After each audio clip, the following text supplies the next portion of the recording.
One day, Percy arrived at the quarry to collect some stone for his trucks. Snow and frost lay everywhere. There was not a sound to be heard. Percy ventured further. He found Mavis, the new diesel engine, resting in the shelter of some rocks. "Cheer up, Mavis," he whistled. Mavis was still remembering the trouble she'd had with trucks. "Manager says I don't listen to advice. He says I've no business jauntering down Toby's line. Toby's a fusspot. Toby has forgotten more about trucks than you will ever know," replied Percy. "You must put the trucks where he wants them. Then you'll be a really useful engine. Now, if you'll excuse me, I have to take these stones to the harbour." Mavis liked Percy, but she still wouldn't listen to his advice. "Why shouldn't I go on Toby's line?" The siding arrangements were awkward. To put the trucks where Toby wanted them, Mavis had to make several journeys. She started making a plan. "If we use the teeniest bit of Toby's line, we would save all this bother." Her driver, suspecting nothing, allowed them to go as far as the first level crossing. A few days later, the weather changed.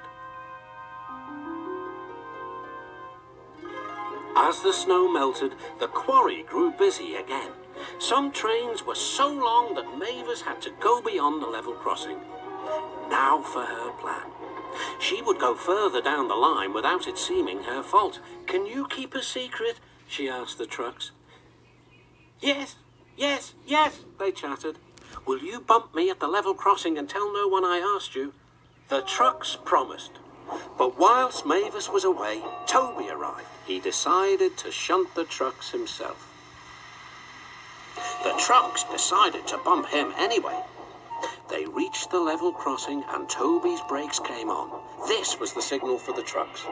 On, they yelled. Toby was away with the trucks screaming and yelling behind him.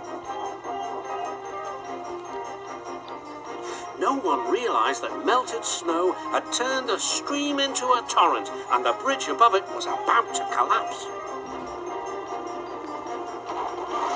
The rails were now like a tightrope across the thundering water.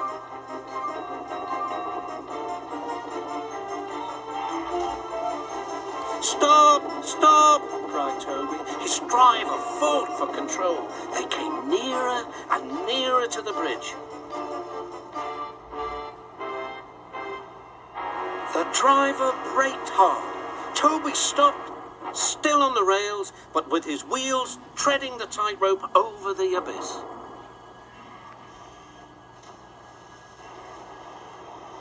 Mavis was horrified and quickly came to the rescue.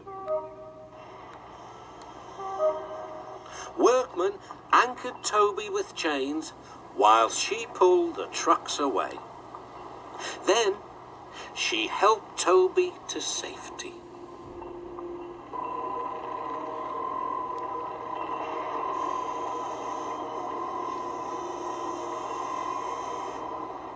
"I'm sorry about the trucks," said Mavis. "I can't think how you managed to stop them in time."